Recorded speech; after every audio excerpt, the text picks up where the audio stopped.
আজকে আপনারা দেখেন না, দীঘায় পুরীর মন্দির হয়েছে, মাননীয় আমাদের মুখ্যমন্ত্রী পুরীর মন্দির করেছে, কিন্তু পুরীর মন্দিরে গিয়ে স্বাদটা দেখে নিবেন, এই স্বাদ আর সেই স্বাদ দুটো তো এক। এই মন্দিরটি বানিয়েছে কোনো মিস্ত্রি, কোনো মানুষ, কিন্তু পুরীর জগন্নাথের মন্দির বানিয়েছেন স্বয়ং বিশ্বকর্মা। এই মন্দির প্রতিষ্ঠা করেছে কোনো বৈষ্ণব কিনা কোনো ব্রাহ্মণ, আর পুরীর জগন্নাথের মন্দির প্রতিষ্ঠা করেছেন স্বয়ং ব্রহ্মাদেব। এইখানে কোনো মানুষ রান্না করে আস্তে, আর জগন্নাথের মন্দিরে রান্না করে স্বয়ং গোলক থেকে আসা লক্ষ্মী দেবী। প্রমাণ মিলিয়ে নিবেন। কীর্তন করি ডাঁটে, তাই আসি কোমরটা এঁটে, আর পয়সা নেই ডাঁটে। আরবিআই নোট দেখে নেব, একটা জাল নোট নেব না, আর আপনি আমার কথাটা দেখে নিবেন জাল আছে কিনা। লক্ষ্মী যদি রান্না করতে না আসে, ওই মন্দিরে কেন দরজা লাগানো থাকে? রান্না করলে তো আগে তাপটা নিচের হাঁড়িতে লাগবে, তাহলে ওপরের হাঁড়িটা আগে হয়, নিচের হাঁড়িটা শেষে হয় কেন?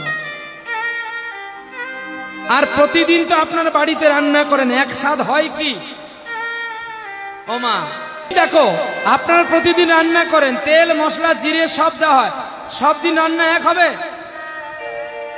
হবে কি মা?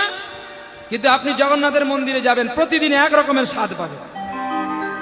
কেন বলতো? তিনি ভক্তি করে স্বয়ং বিষ্ণু রান্না করে গোবিন্দের জন্য। আর জগন্নাথের মন্দিরের প্রসাদের, মহাপ্রসাদের এতই মাহাত্ম্য, আপনি যদি বলেন যে এই প্রসাদটা আমি খেয়ে নেব, তাহলে আপনি হেরে গেছেন, পারবেন না, কোনো কালে পারবেন না। এইটুকু প্রসাদ আপনার এত বড় পেটকে ফুলিয়ে দেবে।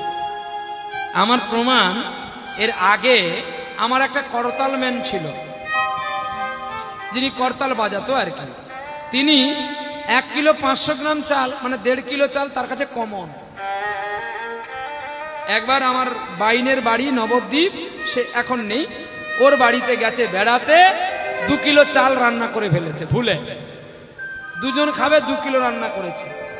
এখন যখন দেখে হাঁড়ি ভর্তি হয়ে গেছে, ও তো বাজারে গেছে কি কিনতে, ও আসার আগে ও হাফ হাঁড়ি ভাত খেয়ে নিয়েছে।